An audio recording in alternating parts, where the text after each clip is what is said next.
Hello, 10 years ago, Clive Barker was touring his fringe theatre group around Europe in between spells on the dole. Now, he's recognised as one of the leading horror and fantasy writers with titles such as Weeb World, The Great and Secret Show, and Imagica becoming huge international bestsellers. Since he directed the cult classic Hellraiser, Barker has made a series of successful films based on his novels and short stories, and has recently made his home in Hollywood. In tonight's programme, we look at Barker's controversial literary journey into the darker reaches of human experience.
For your eyes.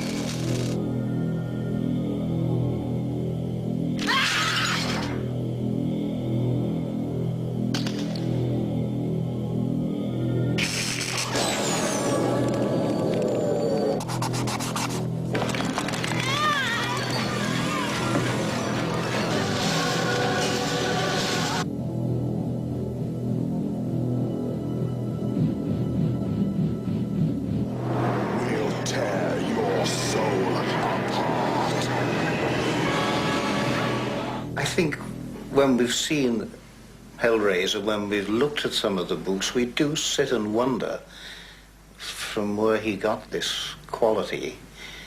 I think we're still at a loss as to know who to blame,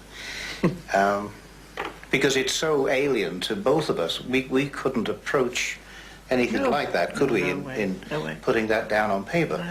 The artist's side I can understand, the drawing, although once again, his drawing is not the sort of thing that I would want too much hanging on my wall. No. He doesn't get it from me, and I don't think he gets it from his dad somehow. Big and black the clouds may be, time will pass away. If you put your trust in me, I'll make bright your day. Liverpool in the 50s was not the most stimulating of cities.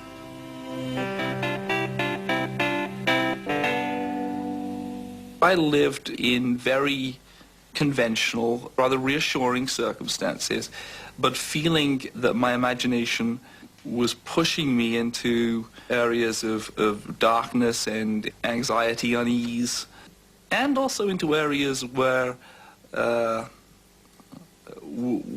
very conventional elements, where those very reassuring elements were just blown away. Doors opened within those environments and things came through those doors. I mean, that was very much what was going on in my imagination. Open up your eyes now, tell me what you see. It is no surprise now, what you see is me. Well, Clive had his own room, so he could do all his work up there, and providing he kept all that mess in there, then I had to let that go. Sometimes I despaired, I must be honest, but no, he had his own place, and what he did there was up to him. It was the place where I wrote, it was the place where I drew, it was the place where I imagined. I was very secretive. I've always been fairly secretive. I needed to feel as though what I was doing was almost had the feel of a dark, perhaps slightly forbidden process. At 11, Clive Barker went to Liverpool's Quarrybank School, where his art teacher was Alan Plent. He had a wall around him that was built by his own enthusiasm and talent, and the fact that he was so grown up.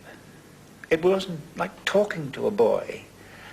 He didn't tell jokes, you know, or act the fool. All his energies were devoted to being an entertaining, serious artist. And there's very few boys like that, actually.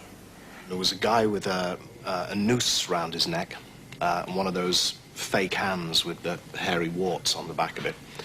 And he was being led around the school from class to class by this guy, whom I later discovered to be Clive Barker. And he was doing a tour of the school to advertise a play that he had written, was directing, starring in. He was doing Salome. And of course this meant a decapitated head. And Clive must have spent a long time making this head. It was absolutely wonderful, and it was as gory as you could possibly get. But it wasn't just the fact that here we have a gory head on a plate. It was the way it was delivered to us in his long silken gown, see, which he preferred, I think. He came to the front row and raised the head at us with a dramatic gesture and frightened the life out of the lot of us, because the sort of entrails of the head fell down from underneath. I think he was the catalyst for good or evil. I mean, the fact that he pulled all these people together was one thing. I'm not sure all the parents were always happy with what they did, and were they finally... They weren't, were they? I think there were always fellow students and the parents of fellow students, and occasionally members of staff who would say, whatever's, you know, going on in Barker's head, we should get into a therapist very soon. He couldn't allow people to sort of talk him down or condemn what he was doing.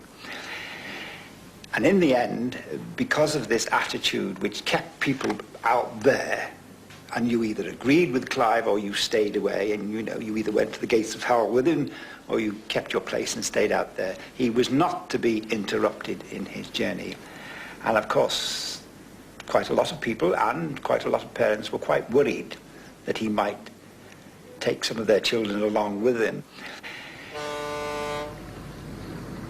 You know, you grow up in a working class situation in a depressed industrial town like Liverpool, and one always thought that the artistic life was something that other people did.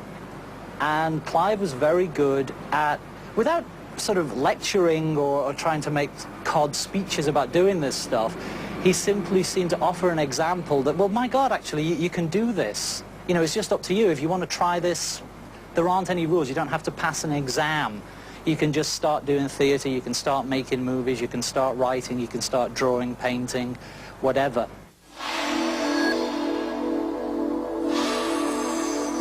When he was 19, Barker and his friends decided to make an 8mm film based on the story of Salome.